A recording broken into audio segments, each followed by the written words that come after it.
Vamos começar nossa aula, vamos orar ao Senhor, para que o Espírito Santo do Senhor nos dê sabedoria e revelação da palavra dele. Em nome do Senhor Jesus. Amém. Vamos lá? Então nós queremos te agradecer por mais um dia. Muito obrigado pela sua graça que nos alcançou. Muito obrigado porque as tuas misericórdias se renovam sobre nós a cada manhã. Louvamos ao Senhor. Que nesta hora o Senhor possa se revelar com mais profundidade a nós. Por favor, Deus, se faça presente neste lugar. Assim como nas últimas aulas a tua presença foi palpável, nós não abrimos mão da tua presença, Deus. Senhor. Por favor, manifeste-se mais uma vez a nós. Em nome de Jesus. Amém. Amém. Glória a Deus. Vamos ler, por enquanto, do capítulo 22... Capítulo 12. Mateus 12, versos 22 aos versos 30. Mateus 22 a 30. E trouxeram-lhe então um endemoniado cego e mudo, e de tal modo que curou, que o cego e mudo falava e via. E toda a multidão se admirava e dizia: não é este o filho de Davi? Mas os fariseus, ouvindo isso, diziam: este não expulsa os demônios, senão por Beelzebu, o príncipe dos demônios.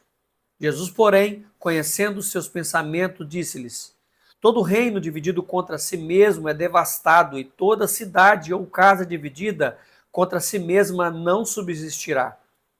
E se Satanás expulsa Satanás, está dividido contra si mesmo. Como subsistirá, pois, o seu reino? E se eu expulso os demônios por Beelzebu, por quem os expulsam então os vossos filhos? Portanto, eles mesmos serão os vossos juízes. Mas se eu expulso os demônios pelo Espírito de Deus, logo é chegado o reino de Deus. Ou como pode alguém entrar na casa do homem valente e furtar os seus bens, se primeiro não amarrar o valente, saqueando então a sua casa? Quem não é comigo é contra mim, e quem comigo não ajunta, espalha. Vamos ler então versos 22 e 23. Vamos falar um pouquinho dos versos 22 e 23. Trouxeram-lhe então um endemoniado cego e mudo, e de tal modo que o curou, que o cego e mudo falava e via. E toda a multidão se admirava e dizia: não é este o filho de Davi? Uma pessoa cega e muda, ela representa alguém destituído de visão espiritual aqui. E essa pessoa ela é incapaz de ver a Deus e as coisas espirituais. Por causa disso, não consegue ver a Deus e nem louvar a Ele. Uma pessoa cega e muda, ela não consegue louvar a Deus. Uau. E nem ver a Deus. E esta era a condição em que todas as pessoas, em que nós estávamos, e é a condição em que as pessoas caídas ainda se encontram. Pessoas cegas e mudas, e ainda mais nos dias atuais que nós estamos vendo, né, o aumento da apostasia. A apostasia ela traz mudez e cegueira. Então esse cego e mudo representa a humanidade caída. Representa a humanidade caída. E nos dias atuais, o tamanho, a crescente apostasia, como que a gente pode observar que eles não conseguem ouvir a verdade, e se eles não ouvem a verdade, automaticamente eles ficam incapazes de adorar, de louvar ao Senhor. Bom. Quem está com o espírito morto não consegue se conectar ao Espírito de Deus, porque espírito comunica com espírito. Isso, exatamente. Versos 25 a 28. Jesus, porém, conhecendo seus pensamentos, disse-lhes: todo reino dividido contra si mesmo é devastado, e toda cidade ou casa dividida contra si mesmo não subsistirá. E se Satanás expulsa Satanás, está dividido contra si mesmo. Como subsistirá, pois, o seu reino?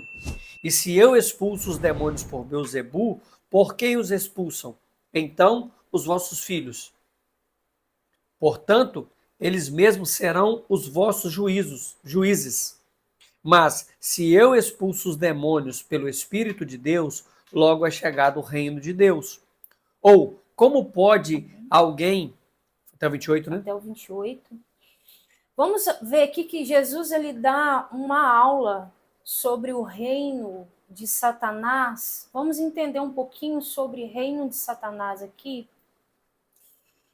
E Jesus fala do reino de Satanás. Então quer dizer que Satanás ele tem um reino. E existe hierarquia nesse reino, como a gente já falou em algumas aulas atrás. E também nas aulas que a Vanessa participou com a gente, a Poli participou, que nós falamos de libertação e cura, que a gente abrange bastante esta área. Então a gente vê que ali Satanás ele tem um reino, né? E este reino tem uma hierarquia, e eles prestam obediência.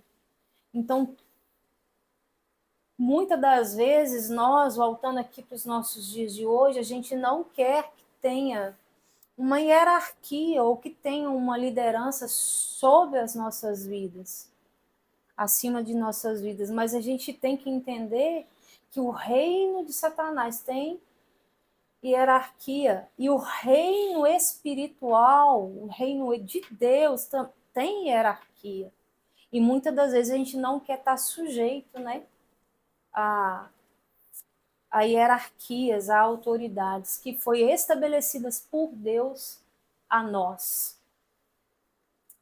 Peraí, meu bem. Não esquece de fechar as portas, hein?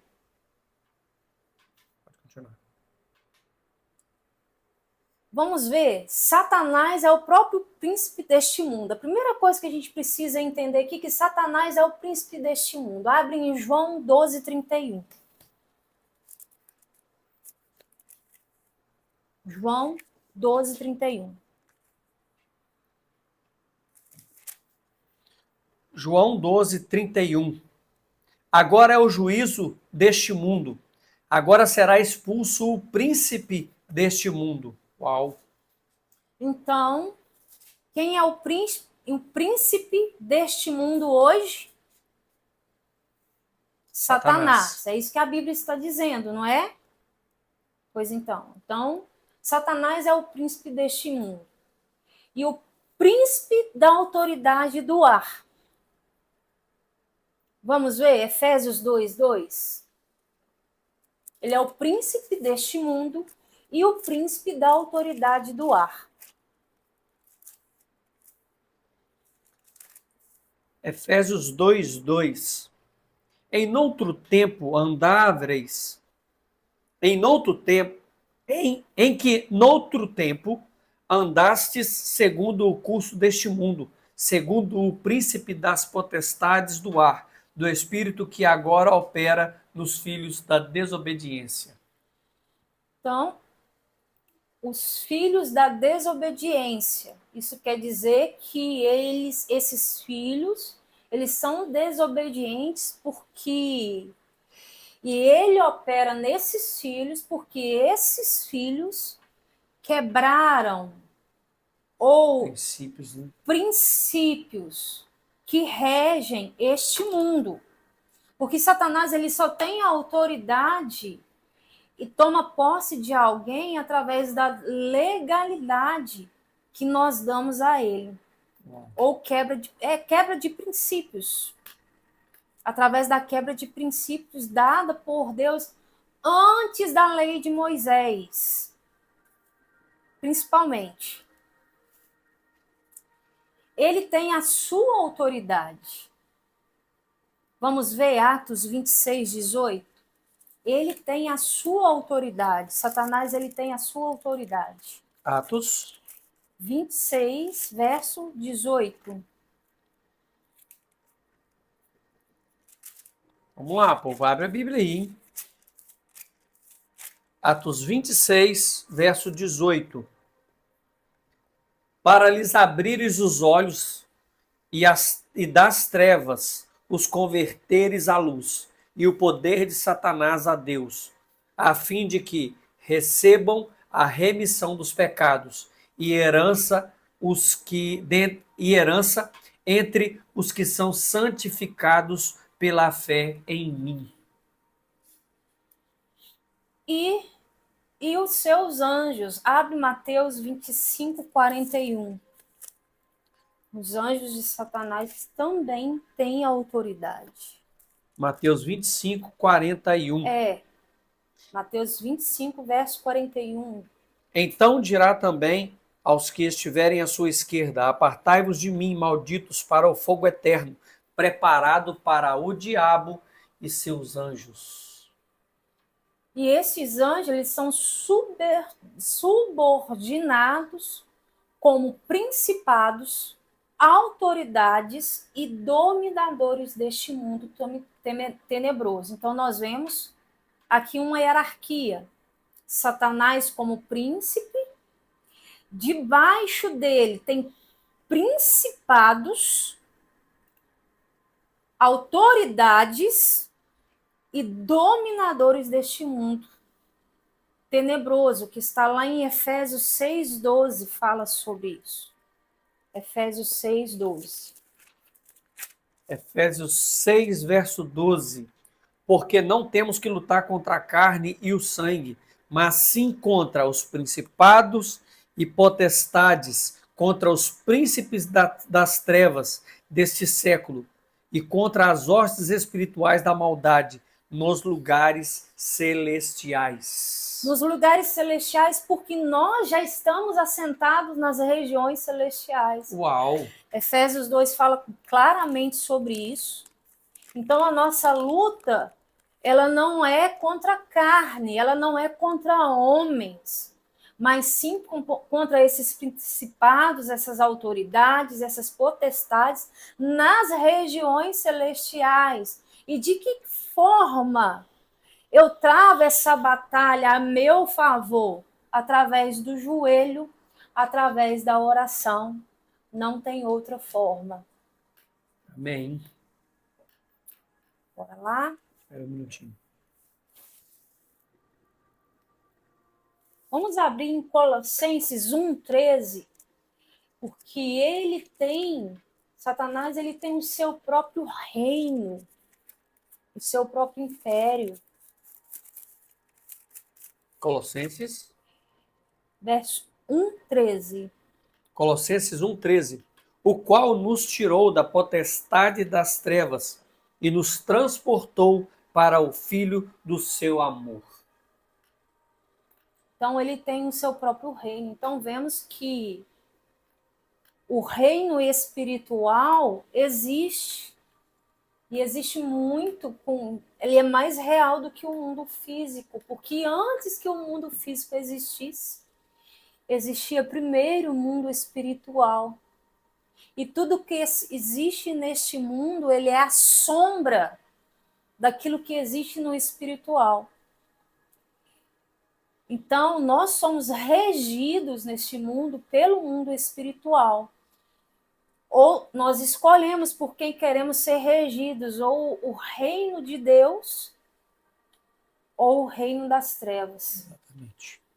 Verso 28 de Mateus diz assim: mas se eu expulso os demônios pelo Espírito de Deus, logo é chegado a vós o reino de Deus. O Espírito Santo é o poder do reino dos céus. Não tem como ganhar a batalha sem estar cheio do Espírito Santo de Deus. E como eu sou cheio do Espírito Santo de Deus? Através dos joelhos e da oração. Através da minha caminhada com Deus dia após dia. Através do joelho e da oração. E tem mais um complemento aí que chama jejum. Que aí o jejum a gente mata a nossa carne, que nos purifica, que nos santifica. Então, o poder do reino dos céus é o Espírito Santo. Onde está o Espírito Santo em poder, aí está o reino de Deus e os demônios não têm vez. Presta atenção, queridos. Hoje, o que mais a gente não se vê são demônios manifestarem nas comunidades. E se você quer ter uma prova, um sinal de que o reino está sendo estabelecido em uma comunidade, é ver pessoas ficando endemoniadas e sendo libertas. É muito simples, é só você ter a lógica. A pergunta que nós fazemos é a seguinte: pessoas endemoniadas vão na igreja? Vão. Vão. Então, se ela chega, entenda o seguinte: se o império das trevas chega onde está reinando a luz, o que acontece? O império das trevas é confrontado. E quando ele é confrontado com essa realidade, ele não tem outra alternativa a se tornar luz. É isso mesmo. Porque a luz, ela traz à tona aquilo que está em trevas. Quando a luz chega, as trevas precisam sumir. A luz é para isso. A luz, exatamente, a luz ela é para isso.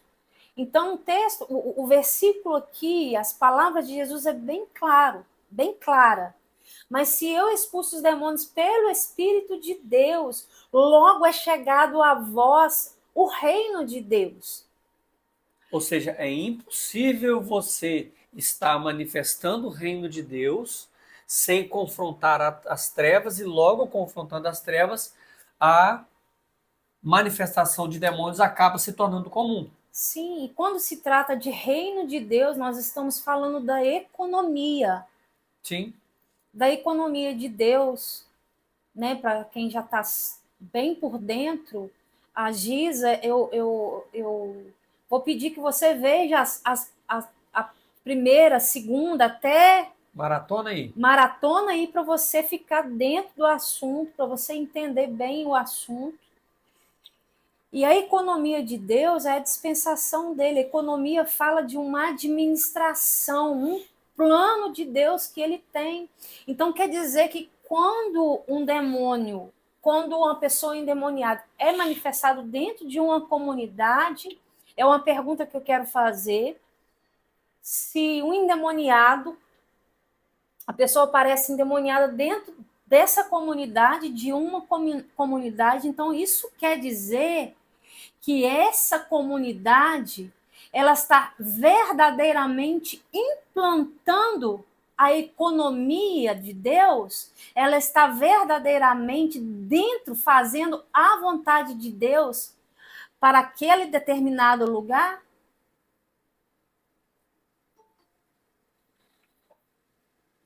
A resposta é sim. Quer dizer que aquela comunidade, que essa parte do corpo, que é a igreja que está ali nesse local, ela está cumprindo a vontade de Deus para a vida dela naquele lugar. Uau. Ou seja, então, o cumprimento da vontade de Deus na nossa vida, manifestando o reino de Deus, passa também pela expulsão de demônios e libertação de pessoas. Pela expulsão de demônios e libertação de pessoas. Não tem como. Não tem como você não chegar em um lugar e você está exalando a cruz de Cristo, sendo luz. e as pessoas que estão cativas à sua volta não começarem a te procurar e a falar: estou passando por uma dificuldade, eu sei que você pode me ajudar. Você está entendendo? Não tem como. É a gente manifestar, manifestar o reino de Deus ainda nesta era. O reino dos céus ainda nesta era. Inclusive, eu postei hoje no meu Instagram um vídeo falando do acesso que nós podemos ter, mesmo hoje, daquilo da glória futura. Davi, ele acessou a graça antes da graça. Abraão acessou a graça antes da graça. Vários homens e mulheres de Deus, na antiga aliança, eles acessaram a nova aliança.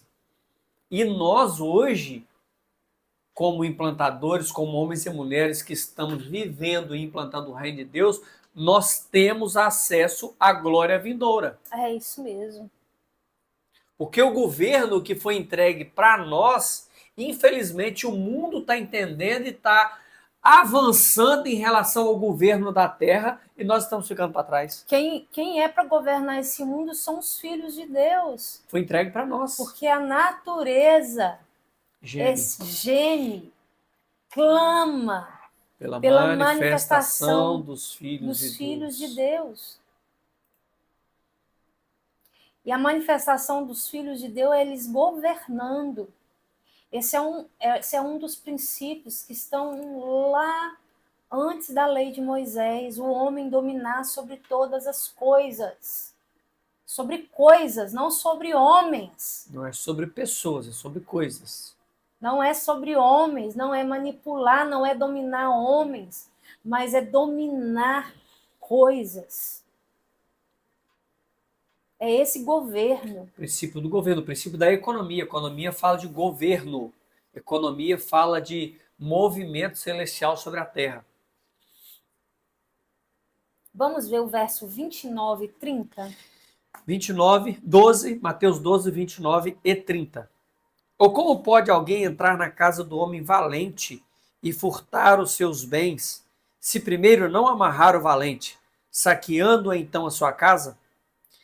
Quem não é comigo é contra mim, e quem comigo não ajunta, espalha. Ele está dizendo aqui, Jesus está dizendo que a casa aqui, ela representa o reino de Satanás. E o homem forte é o próprio Satanás. Ou como pode alguém entrar na casa do homem valente e furtar os seus bens se primeiro não amarrar o valente? Ele precisa ser amarrado e depois expulso. É isso que Jesus está dizendo. Saqueando então a sua casa, quem não é comigo é contra mim, quem comigo não ajunta, espalha. Versos 31 agora. Portanto, eu vos digo, todo pecado e blasfêmia se perdoará aos homens, mas a blasfêmia contra o Espírito não será perdoada aos homens. Blasfemar contra o Espírito Santo, é diferente de insultar o Espírito. Vamos ver em Hebreus 10, verso 29. Hebreus 10, versos 29.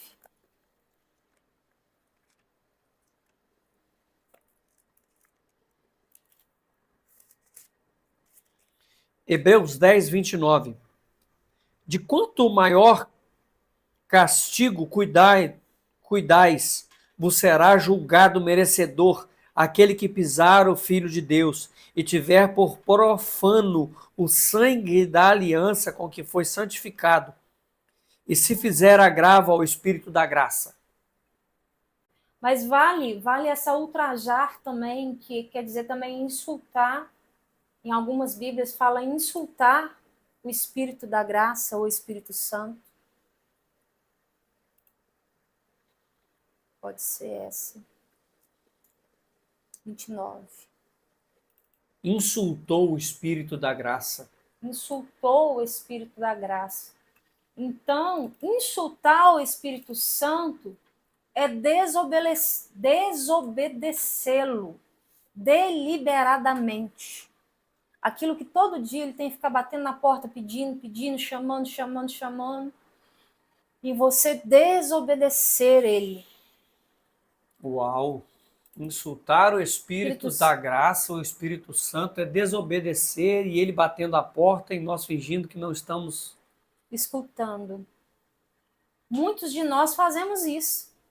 Quem nunca? Meu Deus. Quem nunca? Posso levantar as pés? Não tem como levantar os pés também. Mas... Quem é pecador, levanta a mão. Quem já escutou o Espírito Santo e não obedeceu. Jesus Cristo. É isso aí. É um pecado.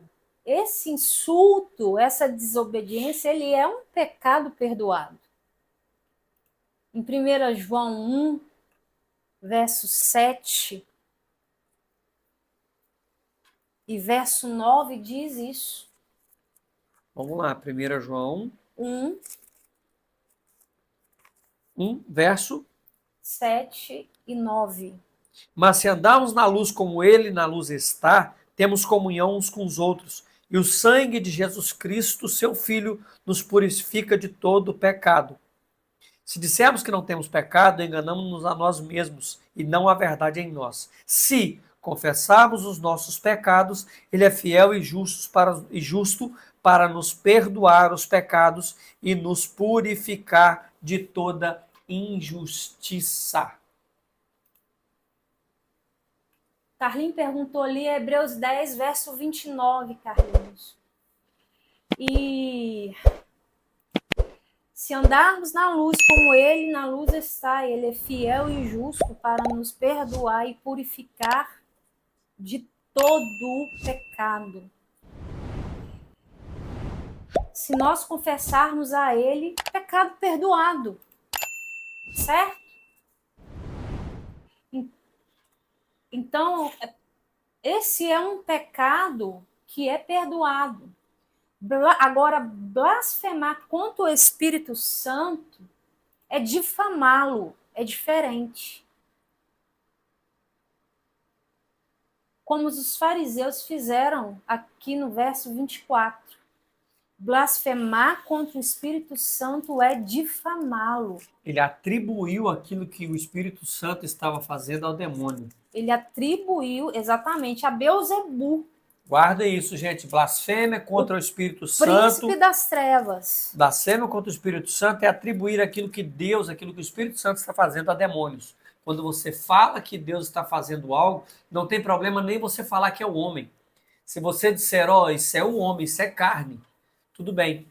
Agora Deus está usando alguém, o Espírito Santo está falando ou fazendo algo através de alguém, e você fala que é demônio que está fazendo, você está blasfemando contra o Espírito Santo.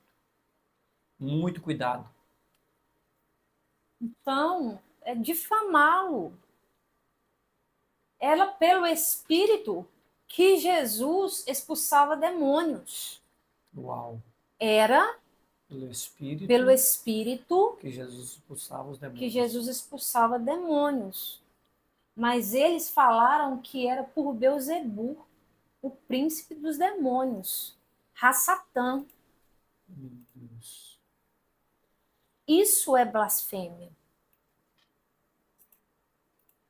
Por tal blasfêmia, a rejeição por tal blasfêmia, a rejeição ao Rei Celestial por parte dos fariseus atingiu o limite. Jesus deu um basta. Jesus começa a dar um basta que, presta atenção, por tal blasfêmia, a rejeição ao Rei Celestial por parte dos fariseus atingiu ao limite, ao máximo. Transbordou. Ou seja, aqui a ira de Deus, manifestada através de Jesus Cristo, começou a ser revelada para o povo hebreu. Para o povo hebreu. Verso 32, vamos ver? Vamos ler aqui. E qualquer que disser alguma palavra contra o Filho do Homem, lhe será perdoado, ou seja, contra Jesus. Mas, se alguém falar contra o Espírito Santo, não lhe será perdoado, nem nesse século e nem no século futuro. Presta atenção. Na economia de Deus, no plano de Deus. O que é o plano de Deus? O que é a economia de Deus? Vou mandar novamente lá no grupo a imagem, eu esqueci o nome, como fala? As dispensações? Das dispensações. Vou mandar lá de novo no grupo. E vocês vão ver de novo. A economia de Deus, ela diz respeito de eternidade a eternidade. De eternidade a eternidade. Antes da fundação do mundo e a entrega de Jesus do trono de volta a Deus, a eternidade. Depois do milênio. A economia no de Deus final fala do daquilo milênio. que era, fala daquilo de que é e aquilo que há de vir. Daquilo que é, aquilo que era, aquilo que é e aquilo que há de vir.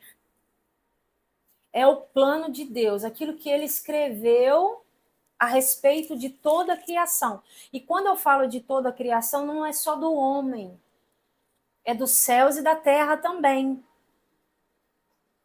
Tá? Então, a economia do Deus triuno, o Pai, vamos ver, entender um pouquinho o que Jesus quis dizer aqui no verso 32. O Pai, ele concedeu o plano da redenção. Vamos abrir em Efésios 1. Deus, o Pai, concedeu o plano da salvação. Efésios 1, versos 5 e 9. Efésios 1:5. E nos predestinou para filhos de adoção por Jesus Cristo, para si mesmo, segundo o beneplácito de sua vontade. Verso 9. Descobrindo-nos o mistério da sua vontade, segundo o seu beneplácito, ou bem-prazer, que propusera em si mesmo. Ou seja, ele teve uma reunião consigo mesmo e decidiu. Ele teve uma reunião consigo mesmo e decidiu fazer um plano para abençoar a nossa vida. A nossa vida. Uau! E esse plano fala da economia dele, daquilo que ele tem e da vontade dele. Então veio o Filho e efetuou a redenção segundo a vontade do Pai. Veio o Filho e efetuou a redenção segundo a vontade do Pai. Vamos abrir aí em 1 Pedro 2. 1 Pedro 2. 2. Verso 24. 1 Pedro 2, verso 24. Levando ele mesmo o seu corpo, em seu corpo os nossos pecados sobre o madeiro, para que, mortos para os pecados, pudéssemos viver para a justiça, e pelas suas feridas fomos sarados. Gálatas 1:4. Gálatas, capítulo 1, verso 4. O qual se deu a si mesmo por nossos pecados, para nos livrar do presente século mau, segundo a vontade de Deus, nosso Pai. Segundo a vontade de quem? De Deus. Então o Filho vem e efetua a redenção segundo a vontade do Pai. O Espírito Santo alcança os pecadores para aplicar a redenção efetuada pelo Filho. O Espírito Santo alcança os pecadores para aplicar a redenção efetuada pelo Filho. Vamos ver 1 Coríntios 6:11. 1 Coríntios, capítulo 6, verso 11. 1 Coríntios 6:11. E é o que alguns têm sido, mas haveis sido lavados, mas haveis sido santificados, mas haveis sido justificados em nome do Senhor Jesus e pelo Espírito do nosso Pai. 1 Pedro, Uau. capítulo 1, verso 2. 1 Pedro, capítulo 1, verso 2.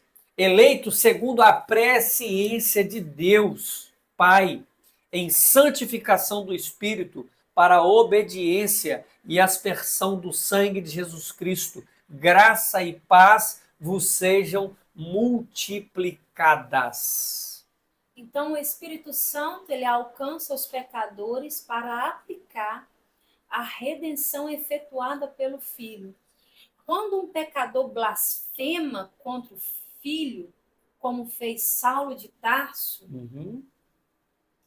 o Espírito Santo, ele tem como trabalhar nele.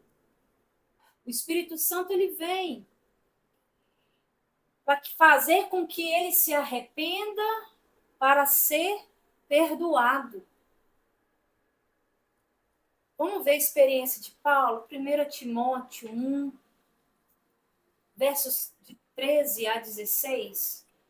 Então, quando um pecador blasfema contra o Filho, tem ainda como, o próprio Jesus aqui diz, se você falar contra mim, você é perdoado.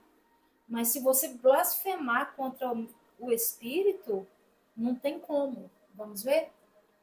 A mim que dantes fui blasfemo e perseguidor e injurioso, mas alcancei misericórdia, porque fiz ignorantemente na incredulidade. E a graça de nosso Senhor superabundou com a fé e amor que há em Cristo Jesus. Esta é uma palavra fiel e digna de toda aceitação, que Cristo Jesus veio ao mundo para salvar os pecadores, dos quais eu sou o principal. Mas, por isso alcancei misericórdia, para que em mim, e que sou o principal, Jesus Cristo mostrasse toda a sua longanimidade para exemplos dos que haviam de crer nele para a vida eterna. Uau! Ah, aleluia! Então, quando a gente blasfema contra Jesus, tem solução, tem como. Mas se um pecador blasfema contra o Espírito não terá como trabalhar nele. E não E nem a haverá, favor, né? e não haverá com que o pecador faça para se arrepender-se. O Espírito Santo é que nos convence do pecado e do juízo. Se eu blasfemo contra ele, isso me torna incapaz Uau! de receber perdão sobre qualquer coisa depois. Isso quando nós blasfemamos, nós nos tornamos incapazes de receber o perdão de Deus. Cara, isso é muito forte, hein? É muito forte, porque o Espírito Santo ele afasta ao ponto de não convencer mais o homem do pecado e do juízo. Ele não se esforça mais para nos fazer mudar. E pelo contrário, ele endurece o coração mais ainda, né? E Faz como aquele que fez é com o faraó. sujo, ele vai se sujar mais. Porque ele não vai ter o Espírito Santo. A vida na vida. O que é vida na vida de Deus? É ter o Espírito Santo em nós. O Espírito Santo é o nosso discipulador O diário. nosso Né? consolador, o nosso intercessor. É ele que geme com gemidos inexprimíveis diante de Deus ao nosso favor. Então a blasfêmia ali para Jesus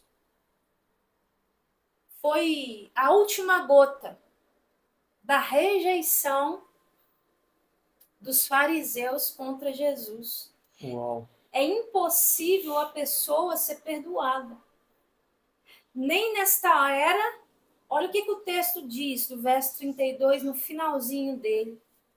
Nem nesta século, e nem no século vindouro. E nem no século vindouro. Ou seja, deu ruim agora e deu ruim depois. Deu ruim agora e deu ruim depois. Na administração governamental de Deus, o seu perdão é dispensacional. O perdão a qualquer coisa, o perdão de Deus, está dentro do plano dele. Então não tem como tirar fora o perdão de Deus. Para levar a cabo a sua administração, a administração dele, ele planejou diferentes eras. Nós vamos falar aqui da era que nós estamos hoje. O período que vai da primeira vinda de Cristo até a eternidade. É dividido em 3 partes, em 3 eras.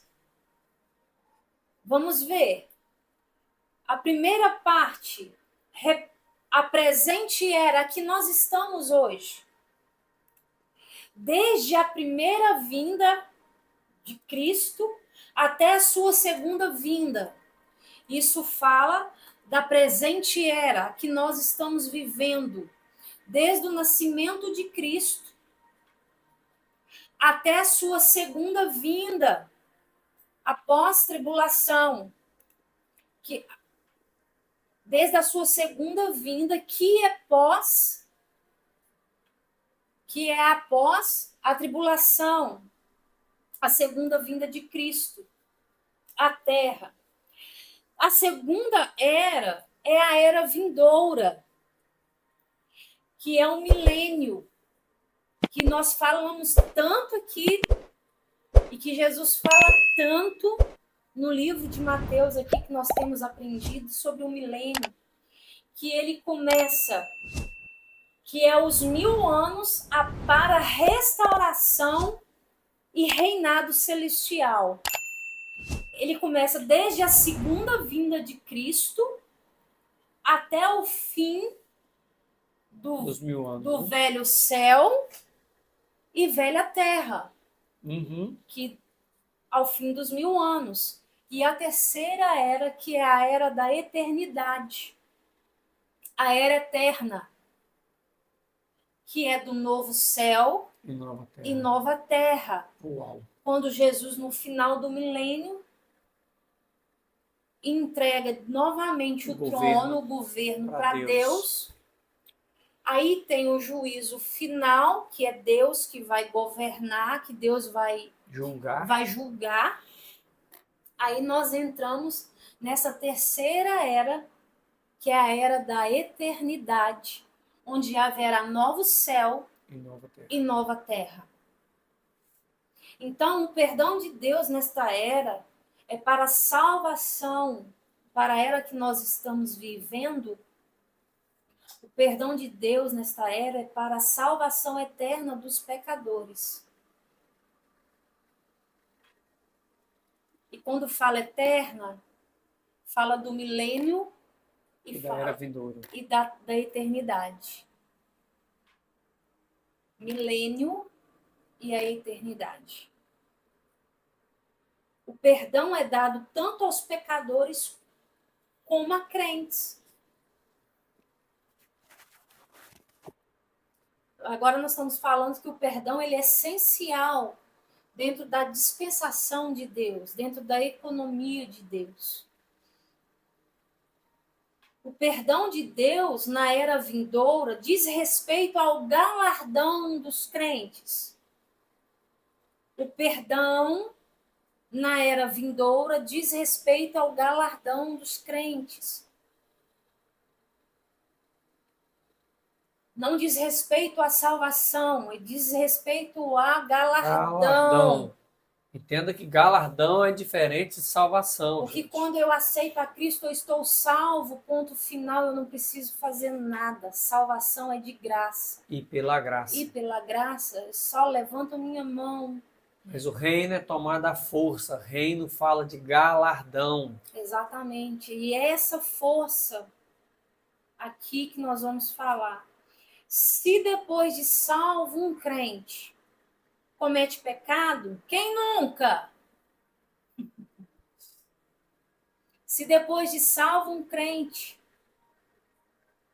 e esse comete pecado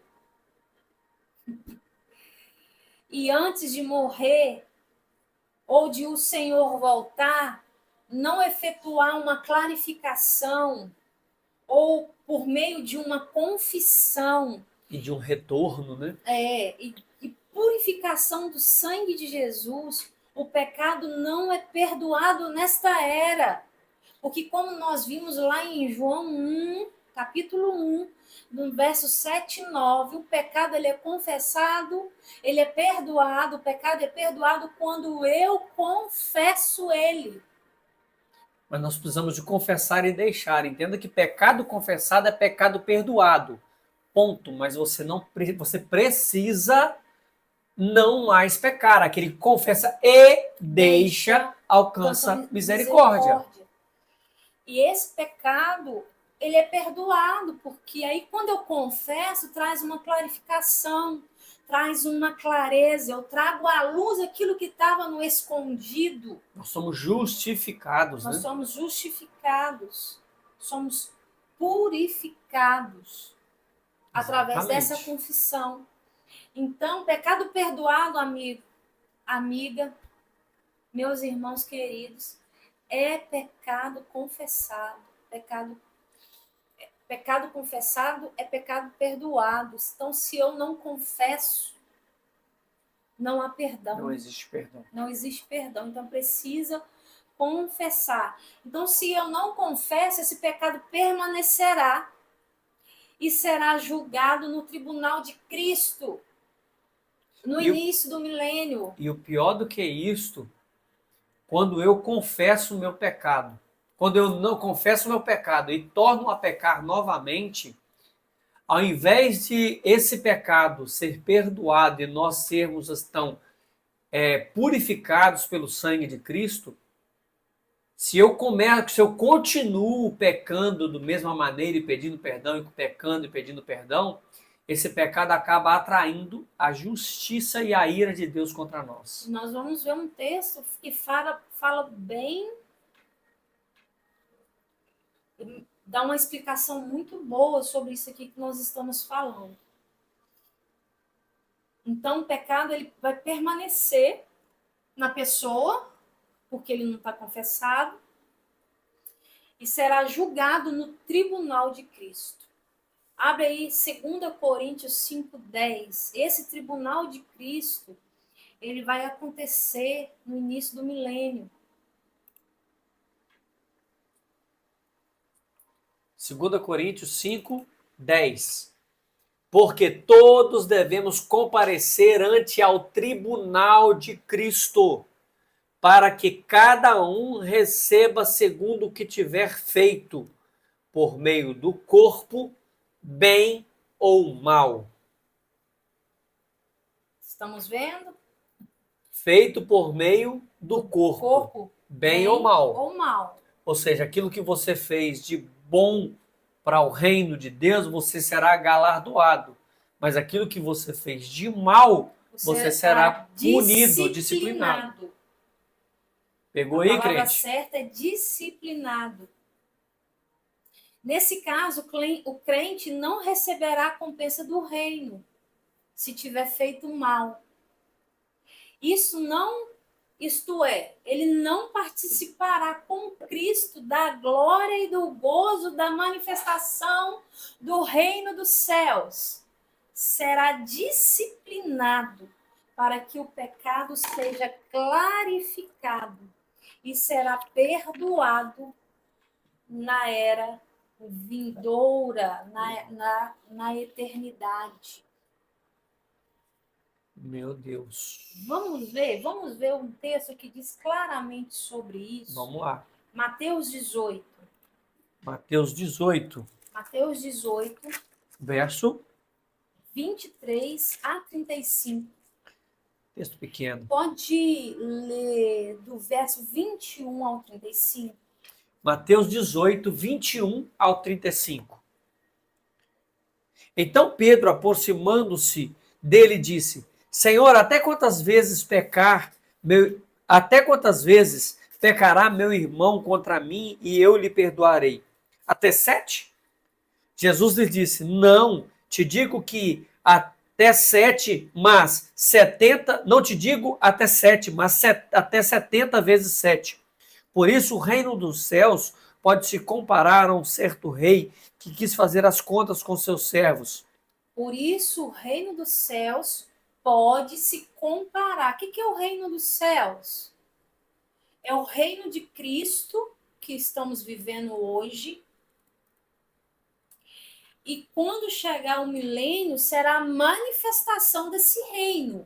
Ou seja, Cristo irá reinar sobre as nações. E esse reino será manifestado aí. Esse é chamado de reino dos céus. Vamos lá. Verso 24. E começando a fazer as contas, foi-lhe apresentado um que devia 10.000 talentos. E não tendo como pagar, o seu senhor mandou ele e a sua mulher e seus filhos, mandou que ele, sua mulher e seus filhos fossem vendidos, com tudo quanto tinha, para que a dívida lhe pagasse. Então aquele servo, prostrando-se, o reverenciava, dizendo: Senhor, seja generoso comigo, e tudo te pagarei. Então o senhor daquele servo, movido de íntima compaixão, soltou-o e perdoou a dívida. Saindo, porém, aquele servo encontrou um dos seus conservos que lhe devia 100 dinheiros e, lançando mão dele, sufocava-o, dizendo: Pague-me o que me deves. Então o seu companheiro, prostrando-se aos seus pés, rogava-lhe, dizendo: Seja generoso para comigo e tudo te pagarei. Ele, porém, não quis, antes foi encerrá-lo na prisão até que pagasse a dívida. Vendo, pois, os seus conservos o que acontecia, contristaram-se muito e foram se declarar ao seu senhor tudo o que passara. Então o seu senhor, chamando-o à sua presença, disse-lhe: Servo malvado, perdoei toda aquela dívida porque me suplicastes. Não devias tu igualmente ter compaixão do teu companheiro, como eu também tive misericórdia de ti? E indignado, o seu senhor entregou aos atormentadores para que pagasse tudo o que devia. Assim vos fará também o meu Pai Celestial, se do coração não perdoares cada um a seu irmão as suas ofensas. Vamos ler agora o verso 33 a 37 de Mateus. Mateus 12, 33 a 37. Ou fazei a árvore boa o seu fruto bom, ou fazei a árvore má o seu fruto mau, porque pelo fruto se conhece a árvore. Raça de víbora, como podeis vos dizer coisas boas sendo maus? Pois o que há em abundância no coração, disso fala a boca. O homem bom tira boas coisas do bom tesouro do seu coração, e o homem mau do mau tesouro tira coisas más. Mas eu vos digo que de toda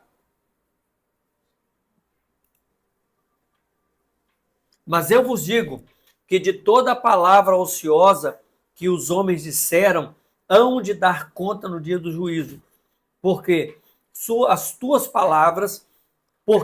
por suas palavras serás justificado e por suas palavras serás condenado. Meu Deus. Só terminando, vou terminar de falar. Quando Jesus ele fala que no verso 32, nem neste século e nem no futuro, pessoa que blasfema contra o Espírito, ela está literalmente já condenada a ir para o lago de fogo. Porque não há perdão para nesta era na que nós estamos vivendo e nem no milênio.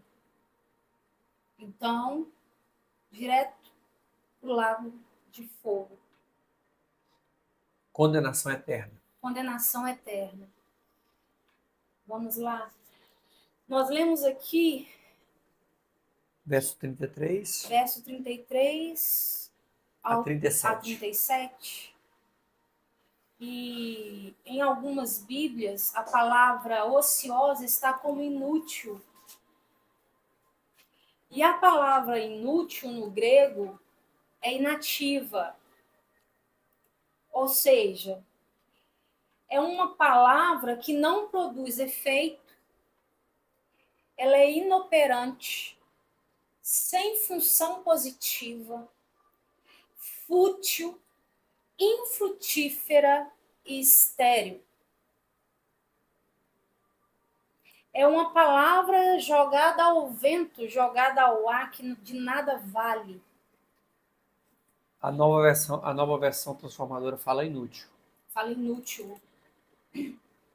Então, o inútil no grego é inativa, ou seja, uma palavra inativa, uma palavra infrutífera, uma palavra estéril, sem nenhuma função. Estamos falando do verso 36, tá, pessoal? Do verso 36. Mas eu vos digo que de toda palavra ociosa que os homens disserem, hão de dar conta no dia do juízo. Pelas suas palavras serão absolvidos e pelas suas palavras serão condenados. Que ele está falando sobre o que sai da boca do homem. Na verdade, nós seremos condenados pelo que fazemos, pelo que conhecemos e pelo que falamos. Ou nós seremos absolvidos pelo que conhecemos, pelo que falamos e pelo que fazemos. Então, quer dizer que, vamos lá, palavras de Jesus, gente. Os que falam palavras inúteis darão conta de cada uma delas no dia do juízo. E quanto mais as perversas? Meu Deus. Vamos ficar para refletir isso aí. Os que falam coisas inúteis darão conta no dia do juízo. E quanto mais as perversas, aquilo que sai da nossa boca. Então, Jesus ele está dando aqui, falando para os fariseus que estavam jogando raças de víboras. Como podeis vós dizer, verso 34, vós dizer boas coisas, sendo maus? Pois tudo que há em abundância no coração, disso fala a boca. Ele está falando, vocês são homens maus. Vocês estão falando coisa porque o coração de vocês está cheio delas. Caraca. Ou seja, na verdade é impossível nós falarmos coisas boas sem a atuação do Espírito Santo. Não tem como. Tá aí a necessidade de nós, Mais filhos de uma Deus, vez. vivermos uma vida no Espírito. Joelho, oração, jejum. Entender quem é o Espírito Santo.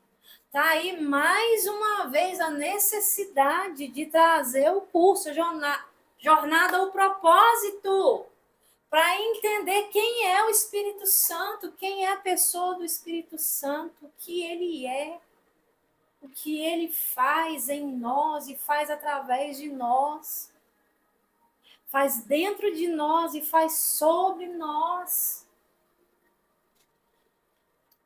Então, nós precisamos viver uma vida no Espírito. Não tem como viver uma vida de Deus sem viver ela no Espírito. Meu Deus. Verso 38.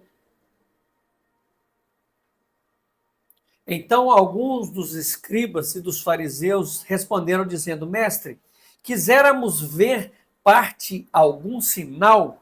Quiséramos ver da tua parte algum sinal?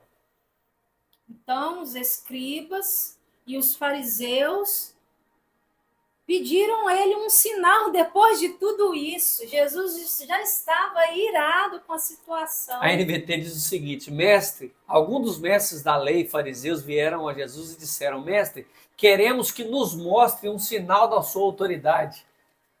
Meu Deus, eles não entenderam nada, literalmente. Mas por que eles queriam um sinal?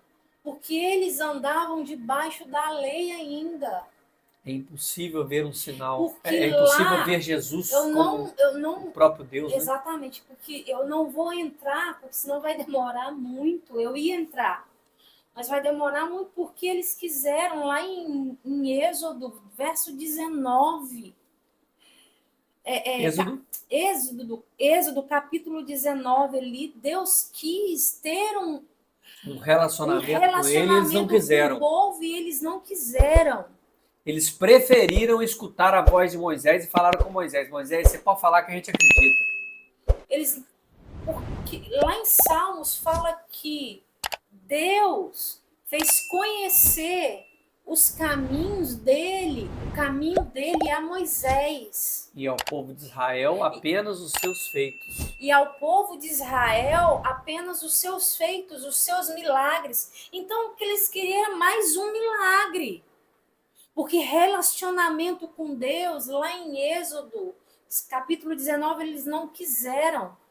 Eles quiseram as leis.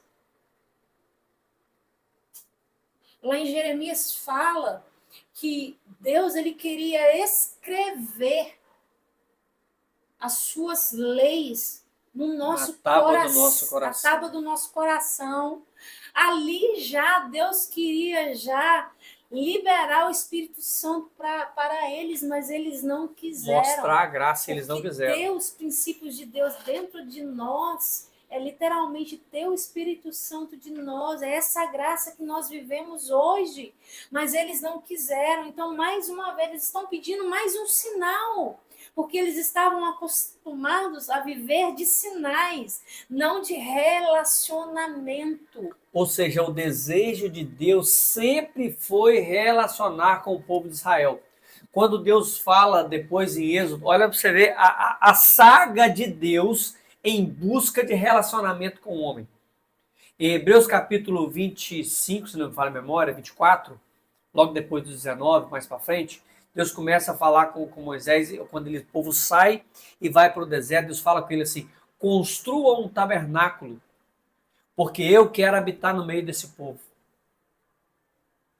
Eles não quiseram escutar a voz de Deus, eles não quiseram ter relacionamento no capítulo 19. Depois, no capítulo 24 ou 25, ele fala com Moisés: Moisés, faz o seguinte, então, já que eles não quiseram ter um relacionamento comigo, constrói um tabernáculo, porque eu vou habitar no meio de vocês. Por mais que vocês não querem ter relacionamento comigo, eu decidi habitar no meio de vós. Olha a seriedade e o tanto que Deus deseja estar junto conosco. O problema é que as muitas coisas, os muitos ruídos, as muitas vozes externas nos atrapalham de escutar a voz de Deus. Então... Quer caneta, Jaque? Mais uma vez, os fariseus pedem sinal e os escribas. Abra em 1 Coríntios. Na verdade, quem não quer, a verdade, quem não tem relacionamento, procura sinal. Quem procura sinal é porque não quer relacionamento. Porque automaticamente, quando eu tenho relacionamento, eu tenho sinal. É porque se eu tenho a busca diária dele, ele vai falar conosco. Através do relacionamento diário com ele, ele vai falar conosco. Nós não precisamos de sinal. Nós só precisamos de nos relacionar com ele. Vamos ver 1 Coríntios, verso 1, 22. Porque os judeus pedem um sinal e os gregos buscam a sabedoria. Então você vê que os judeus eles querem sinal. A qualquer preço. A qualquer preço. Verso 39. Capítulo 12 de Mateus. De Mateus. Mateus 12, 39. Mas ele lhe respondeu e disse: Uma geração má e adúltera pede um sinal. Porém, não se lhe dará um sinal, senão um sinal do profeta Jonas. Verso 39. Isso. Mas ele lhe respondeu e disse: uma geração má e adúltera pede um sinal. Uma geração má e adúltera pede um sinal. Porém, não se lhe dará sinal, senão o sinal do profeta Jonas. A palavra era, no verso 32 que nós vimos aqui atrás, se refere ao tempo. Fala de tempo. De tempos e tempos. Era fala de estações, tempos, ciclos. Exato. A palavra geração aqui fala de pessoas. Uau! Trata-se de pessoas. Quando fala aí adúltera e má por causa da maldade do coração. Da humanidade do homem, né? Da humanidade do homem. E adúltera porque não queria ter relacionamento com ele. Compromisso Com ele e acabava adorando outros deuses também. Preste atenção. Sempre que Deus quer falar com o homem que está servindo a outros deuses, a linguagem dele chamar esse homem é adúltero. É adúltero. E aqui também, todas as vezes também a gente pode observar que quando nós não temos um relacionamento com Deus, de intimidade com Ele, diária com Ele, isso nós procuramos outros ídolos, e ídolos não quer dizer imagem não, viu, gente? Aqui somente não. Mas ídolos no sentido de... Coisas. Carro. Filho, marido, mulher. Celular. Pai, mãe. Serviço, emprego. Ídolos vão tomando conta do nosso coração. Ídolo é tudo aquilo que rouba você da presença de Deus. É aquilo que substitui, né, o relacionamento com Deus. Há esse relacionamento, a palavra de Deus falar que está em prática isso, é adúlteros. Estão adulterando. Logo, quem pratica adultério é prostituto. Vamos lá. Verso 40. Pois como Jonas teve 3 dias e 3 noites no ventre da baleia, assim estará o Filho do Homem 3 dias e 3 noites no coração da terra. Coração da terra aqui é chamado de partes inferiores da terra. E também Hades, em algumas versões da Bíblia. Leia na transformadora. Efésios 4:9, vamos ver? Efésios 4:9. Aqui fala também no coração da terra. Uhum. Não, aqui vai falar. Abre aí. Efésios 4:9? Lá na transformadora. Tá aqui, ó. Deve ter. Não, corri. Sinal de Jonas aqui. Não. Efésios 4:9. Ah, tá. Efésios 4:9, entendi. Efésios 4:9. Verso 9. Efésios 4:9. Notem que diz que ele subiu. Por certo, isso significa que Cristo também desceu ao mundo inferior. Tem alguém aí que alguma Bíblia, alguma versão fala partes inferiores da terra? A do Valmir. Legal. Aqui, ó, a NAA fala, Nova Almeida atualizada. Ora, o que quer dizer, ele subiu, senão que também havia descido até as regiões inferiores da terra. Regiões, quer dizer que tem mais de uma região dentro desse interior, desse coração da terra. Atos 2:27.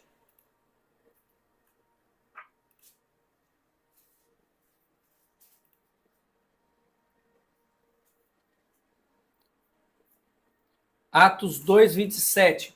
Pois não deixará a minha alma no inferno, nem permitirás que o teu santo veja a corrupção. Aqui há inferno, em algumas Bíblias fala Hades. Então, Jesus foi lá após a sua morte, porque olha o que diz o verso 40, eu vou ler novamente. Pois como Jonas esteve 3 dias e 3 noites no ventre da baleia, assim, olha o que ele fala, assim estará, porque ele não tinha ainda morrido. Assim estará o Filho do Homem 3 dias e 3 noites no coração da terra. O Hades é a mesma coisa que o Seol do Antigo Testamento. E o Hades, ele possui duas partes, duas regiões dentro do Hades. Uma de tormento, que é o inferno, e a outra de conforto, que é o paraíso. Vamos ler Lucas 16. Lucas, capítulo 16, versos 23 a 26. E no inferno ergueu os olhos e estando em tormentos, e viu ao longe Abraão e Lázaro no seu seio. E clamando disse, Pai Abraão, tem misericórdia de mim. E manda Lázaro que molhe a água, que molhe na água a ponta do seu dedo e me refresque a língua, porque estou atormentado nesta chama. Disse, porém, Abraão, filho, lembra-te de que recebeste os teus bens em vida, e Lázaro somente males, e agora este é consolado, e tu atormentado. E além de tudo, isto está posto um grande abismo entre nós e vós, de sorte que os que quiserem passar daqui para lá, daqui para vós, não poderiam, nem tampouco os de lá passar para cá. Eita. Aí está falando do Hades. É onde fica o inferno e o paraíso. O que é o inferno e o paraíso? Sala de espera para quem morreu. Para a eternidade. Um vai ser para a eternidade e o outro lançado no lago de fogo. Um para a eternidade e o outro no lago de fogo. A parte de conforto é o paraíso. É onde Jesus e o ladrão. E em falar nisso, paraíso na Bíblia é chamado lugar de delícias. Isso mesmo. É onde Jesus e o ladrão foram após terem morrido na cruz. Abre Lucas. Lucas 23, 43. Lucas 23, 43. 23, 43. E disse-lhe Jesus, em verdade te digo que hoje estarás comigo no paraíso. Não falou que estava na eternidade, falou que estava no paraíso. E nem no céu. Até mesmo porque ele não poderá reinar, porque ele não obrou, né? Ele não obrou. Então dele não é o reino. Olha que interessante que ele pediu o reino. Ele pediu o reino, só que ele não teve tempo palpável para reinar. Porque só vão reinar aqueles que obraram. Obraram. Entregaram, o reino suaram, é tomado né? à força, não tem a ver com salvação. O reino ele é tomado à força. Então, quer dizer que logo depois da morte ali, morreu o ladrão e Jesus. Foram Jesus e o ladrão. O ladrão foi com companhia para o paraíso. Uau, desceram os dois. Foi. E o outro foi para o outro lado. E o outro foi para o outro lado. Um ladrão foi para o lugar de tormento e o outro para o lugar de delícias. Um para o paraíso com Jesus e o outro para o Hades. Ou seja, portanto, coração da terra, partes inferiores da terra, Hades e paraíso, eles são sinônimos e referem ao lugar onde Jesus permaneceu por 3 dias e 3 noites, após a sua morte e antes da sua ressurreição. Verso 41 de Mateus 12. Os ninivitas ressurgirão no juízo com esta geração e a condenação, porque se arrependeram com a pregação de Jonas.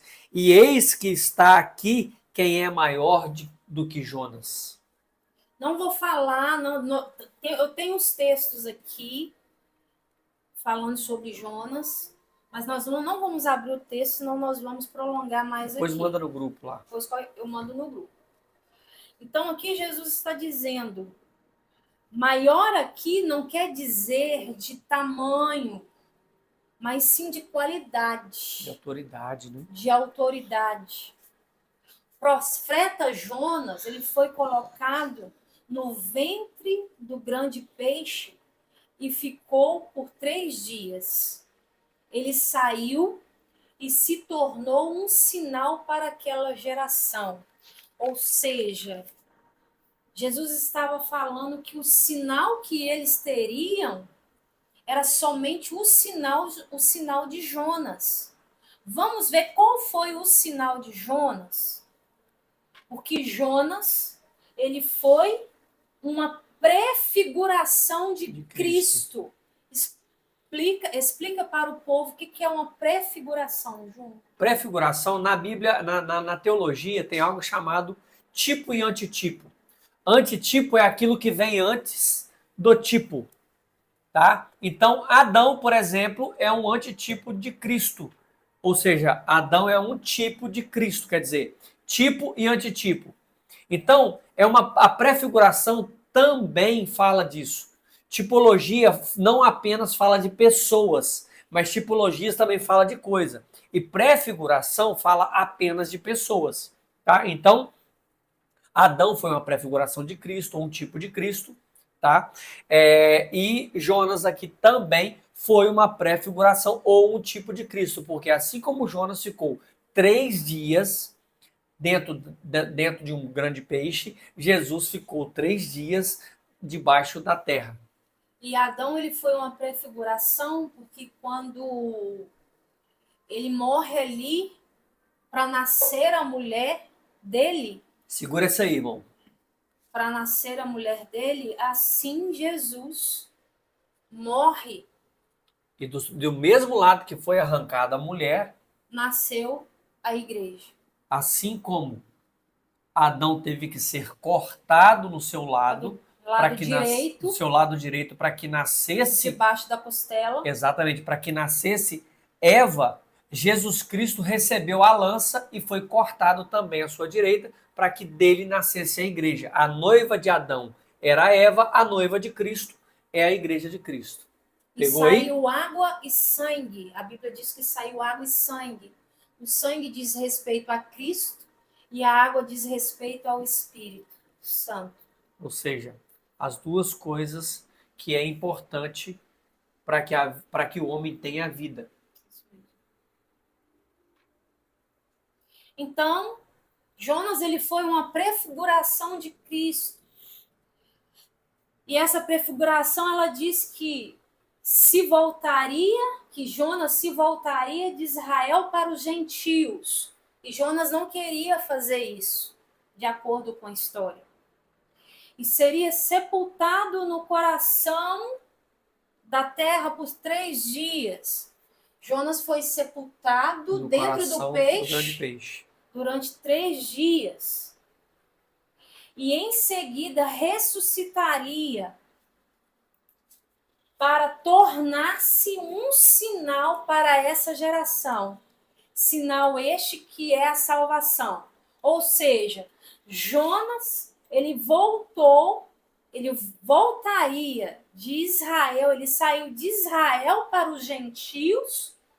Uau. E foi sepultado dentro do peixe por 3 dias. Sim. Depois ele ressuscitou, porque Jonas ressuscitou, tá? Ele ressuscitou depois desses 3 dias. E cumpriu o seu propósito. E cumpriu o propósito, foi lá e pregou para os gentios, para os ninivitas, E através da pregação dele houve arrependimento, e esse arrependimento trouxe a salvação para a vida deles. Então, ele é uma prefiguração de Cristo. Assim, Jesus, ele voltou de Israel para os gentios, e depois ele foi sepultado dentro do coração da terra. 3 dias. 3 dias e 3 noites. E em seguida ele ressuscitou entre os mortos e foi para os gentios, falando da palavra da salvação. E esse é o único sinal que os judeus teriam e estão tendo até hoje. Está esperando até hoje. Glória a Deus pela graça dele que nos alcançou. Glória a Deus por este sinal. Versos 42, vamos lá, e continua. A rainha do sul se levantará no juízo contra esta geração e a condenará, porque veio dos confins da terra para ouvir a sabedoria de Salomão. Eis que está aqui quem é maior do que Salomão. Cristo, como filho de Davi, como rei, ele é maior do que o rei Salomão. E como? Salomão construiu o templo de Deus. Jesus é o próprio templo. Uau! E está falando de sabedoria. Salomão construiu o templo de Deus e está falando de sabedoria. A rainha gentia, a rainha de Sabá, veio até Salomão para ouvir a palavra de sabedoria. Também eu tenho uns textos aqui, mas nós não vamos ler. Está lá em 1 Reis 6:2 e também no capítulo 10, de 1 a 8. Isso também foi uma prefiguração de Cristo. Que prefiguração esta? Que Cristo está edificando a igreja, fazendo dela o templo de Deus, e está falando palavras de sabedoria, e a ele se voltam os gentios. Porque aqui Salomão edificou o templo e Jesus está edificando a igreja. Uau! Fazendo dela o templo de Deus, o templo do Espírito Santo. E nisso está falando palavras de sabedoria. E os gentios, assim como a rainha de Sabá, a rainha gentia se voltou para ouvir as palavras de sabedoria de Salomão, assim os gentios se voltam para Jesus para ouvir as suas palavras de sabedoria. Uau. Então, é uma prefiguração de Cristo. Essa prefiguração da rainha de Sabá e também a de Jonas indica que Cristo, quer como profeta enviado por Deus, quer como rei ungido de Deus, iria voltar-se de Israel para os gentios, como foi profetizado. Você está entendendo isso aí, crente? Escreve aí, pelo amor de Deus, eu estou entendendo. Ou seja, vamos lá, eu vou ler de novo. As duas prefigurações indicam que Cristo quer como profeta, que foi prefigurado aqui como Jonas, ou enviado por Deus, ou quer como rei ungido por Deus, iria voltar-se a Israel. Ou seja, o que é voltar-se? Dar as costas a Israel para olhar para os gentios, como foi profetizado no mesmo capítulo, no versos 18, vamos ler? Nos versos 18. Eis aqui o meu servo, que escolhi, o meu amado, em quem a minha alma se compraz. porei sobre ele o meu espírito e anunciará aos gentios o juízo. E o verso 24. Mas- Verso 21, perdão. E no seu nome os gentios esperarão. E no seu nome os gentios esperarão. Uau. A morte e a ressurreição de Cristo são um verdadeiro sinal para esta geração. Vamos lá, 1 Coríntios 1, 22 e o verso 24. 1 Coríntios 1, versos 22 e 24. 22. Porque os judeus pedem o sinal e os gregos buscam a sabedoria. Verso 24.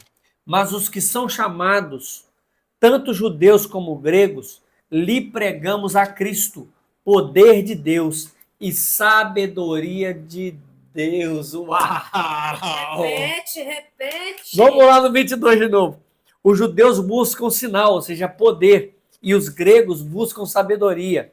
Aí Paulo escreve o seguinte: mas para os que são chamados, tanto os judeus quanto os gregos, pregamos a Cristo. Porque Cristo é o poder que os judeus esperavam e a sabedoria que os gregos buscavam. Ah, não. Escreve aí. Aleluia! Estou entendendo, Deus. Aleluia! Deus é bom, Deus é bom, Deus é bom! Vamos lá, versos 43 e 44. 43. E quando o espírito mundo tem saído do homem, anda por lugares áridos buscando repouso e não o encontra. Então diz: voltarei para a minha casa de onde saí, e voltando acha-se ou acha-a desocupada, varrida e adornada. O espírito imundo, um demônio, procura repouso, mas não consegue encontrá-lo em lugares áridos. Por que um espírito, por que um demônio, ele não consegue encontrar repouso em lugares áridos? Por quê? Porque ele não consegue um repouso em lugares áridos? Porque a habitação dos demônios, após o juízo de Deus, é por meio da água. Ou qualquer espírito, né? É o mar. É o espírito. Uhum. Espírito imundo. Está lá em Gênesis 1, 2. E o Espírito de Deus pairava sobre a face das águas. E sobre? Tinha um abismo. Sobre o abismo. Sobre o abismo ali. Abre aí. Pode abrir. Vamos ler o texto do jeitinho que está aqui. E a terra era sem forma e vazia, e havia trevas sobre a face do abismo, e o Espírito de Deus se movia sobre a face das águas, porque as águas estavam por cima do abismo. Exato. Ou seja, todo espírito necessita de água para poder se locomover. O corpo é feito 70% água. Por isso que todo espírito é necessário que habite em um corpo.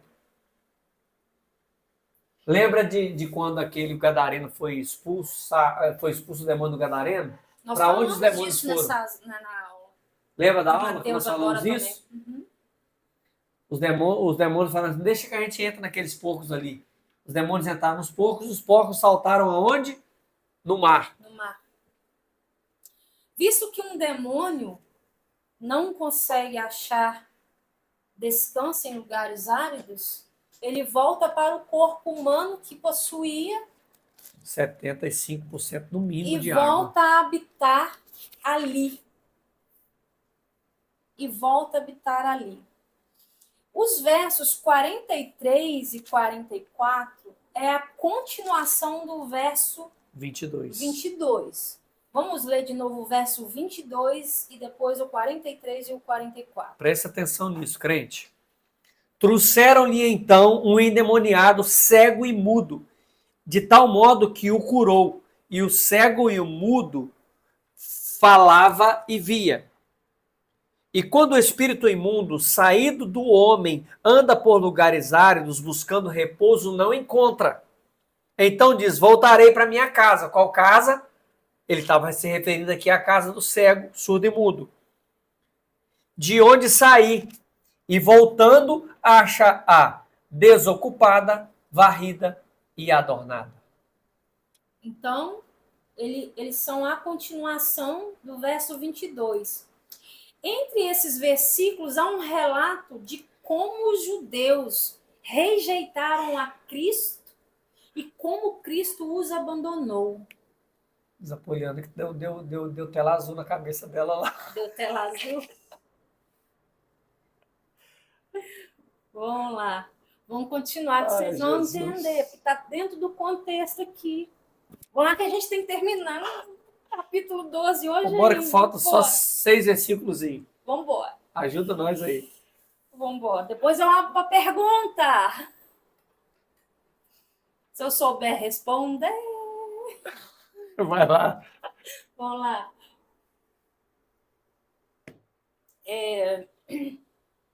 Entre esses versículos há um relato de como os judeus rejeitaram a Cristo e como Cristo os abandonou.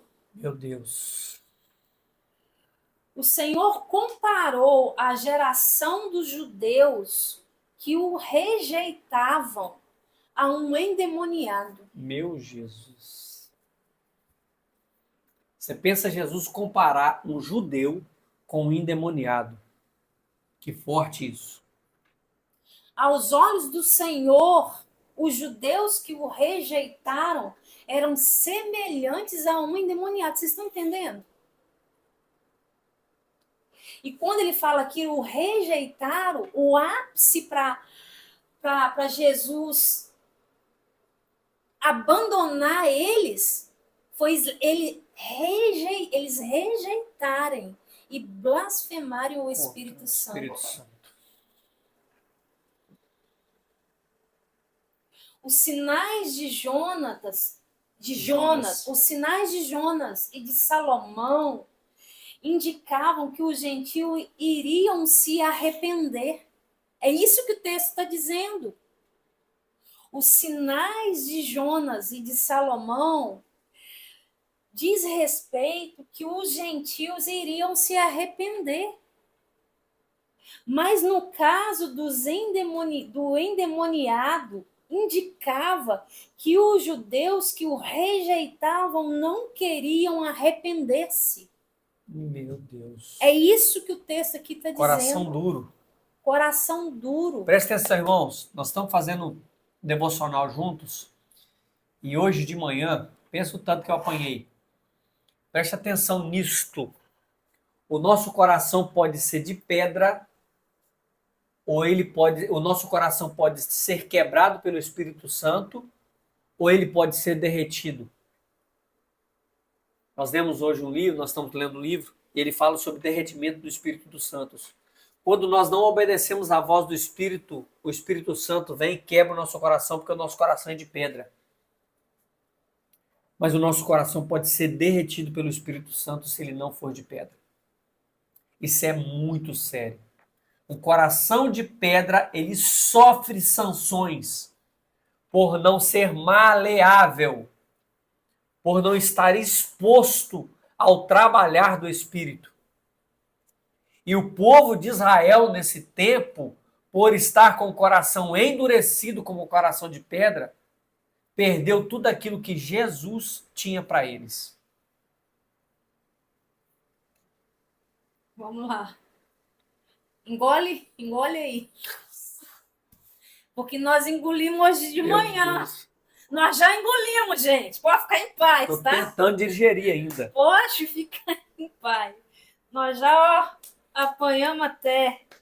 Vamos lá. Papai, me ajuda. Eles somente, olha bem, mas no caso, vou repetir, no caso do endemoniado, indicava que os judeus que o rejeitavam, não queriam arrepender-se. Olha o que eles queriam. Eles somente queriam varrer a sujeira e ornamentar a casa, acrescentando coisas boas para se embelezarem. Ou seja, não entenderam nada, né? Não entenderam Acharam nada. que a aparência resolvia seu problema. Não queriam receber a Cristo e permitir que os enchesse. Não queriam receber a Cristo e permitir que os enchesse. Preferiram permanecer vazios e desocupados. Uau! Eles preferiram permanecer vazios e desocupados. Essa é a verdadeira condição de um judeu hoje. Esta é a verdadeira condição de um judeu hoje. Que não recebeu a Cristo, né? Que não recebeu a Cristo. Porque tem aqueles que receberam a Cristo. Porque o endurecimento do coração dos judeus veio em parte. Então, tem uma parte dos judeus que vão receber a Cristo. Nós conhecemos o nosso amado irmão, Shalia Marcos, que nós o amamos tanto. Fala de Jesus e do Espírito Santo como poucos. Do Espírito Santo de Deus. Já pensou em ouvir um homem pregando, cheio, um judeu, carregado do Espírito Santo, falando de Jesus? Vamos lá. Então, essa é a verdadeira condição de um judeu não convertido hoje, próximo ao fim desta era presente que estamos vivendo. Eles estarão 7 vezes mais endemoniados e seu estado será pior do que nunca. Eita. É isso que Cristo está dizendo aqui.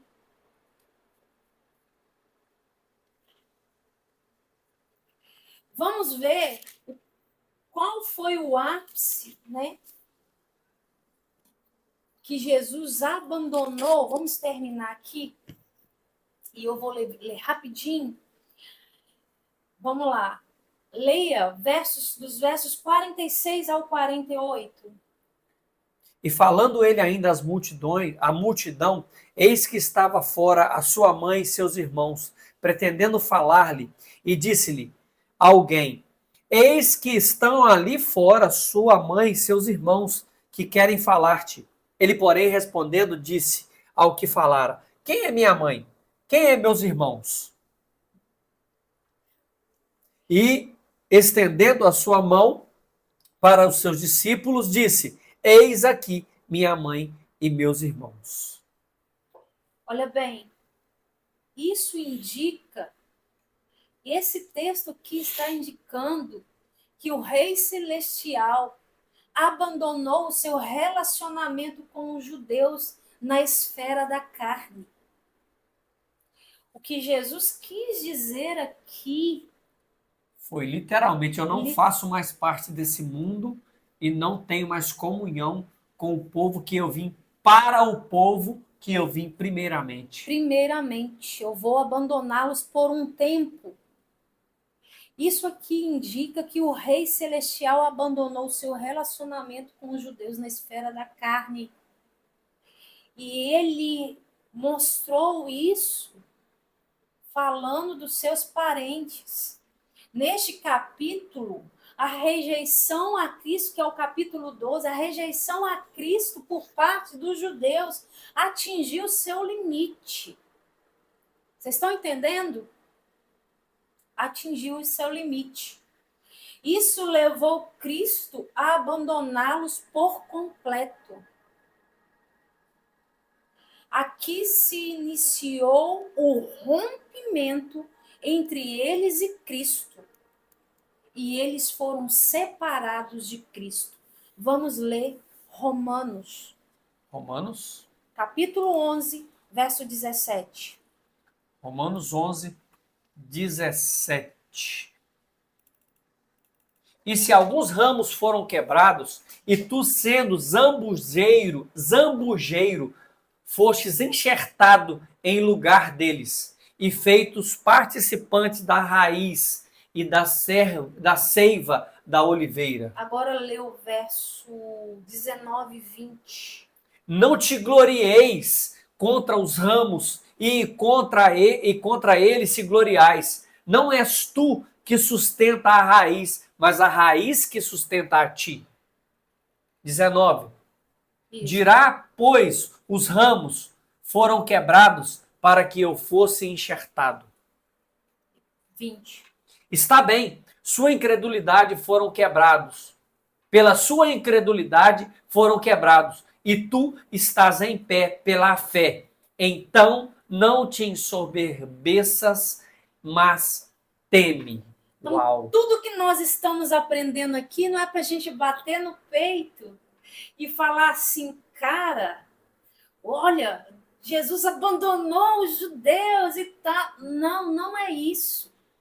Ele está falando, não se ensoberbeça com isso. Teme, porque vocês estão sendo salvos pela fé.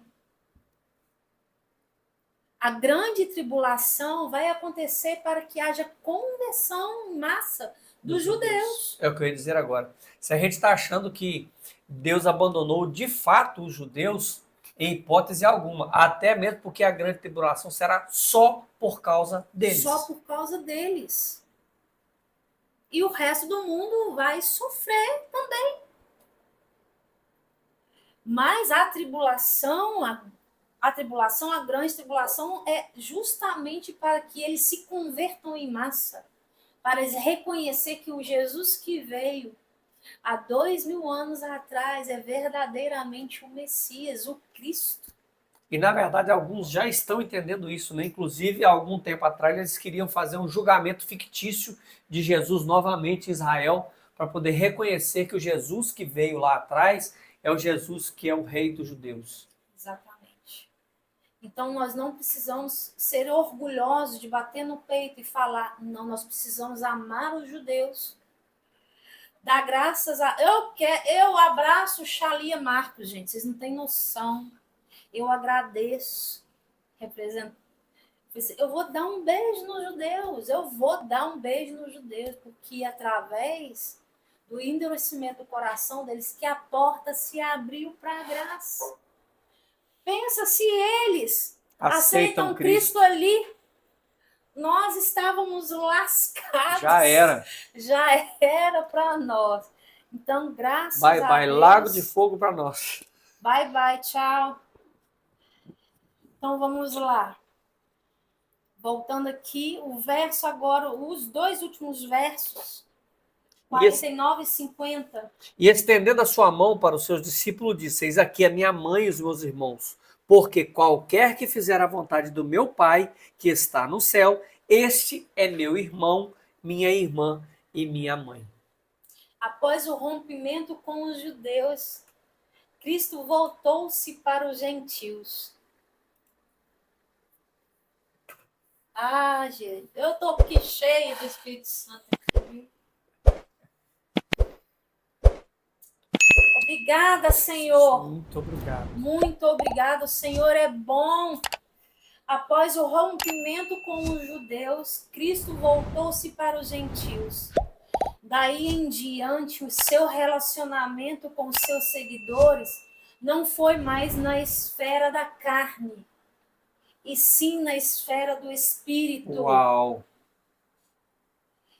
Diante disso, daí em diante, seu relacionamento com seus seguidores não foi mais na esfera da carne, e sim na esfera do Espírito. Aleluia! Quem quer que faça a vontade de meu Pai, quem quer que faça a vontade do Pai, é um irmão que o ajuda, uma irmã que o compreende e uma mãe que o ama eternamente. Uau! Aleluia! Escreve aí, eu faço a vontade do meu Pai. Eu faço a vontade do meu Pai, então eu sou um irmão. Então, eu sou um irmão que o ajuda, eu sou uma irmã que o compreende e uma mãe que o ama. Uau! eternamente. Deus vos abençoe em nome do Senhor Jesus. Amém. Assim termina a nossa aula de hoje, no capítulo 12 de Mateus. Semana que vem Em começa o nome 13. do Senhor Jesus, nós estaremos aqui semana que vem com o capítulo 13. Deus vos abençoe em nome do Senhor Jesus. Amém.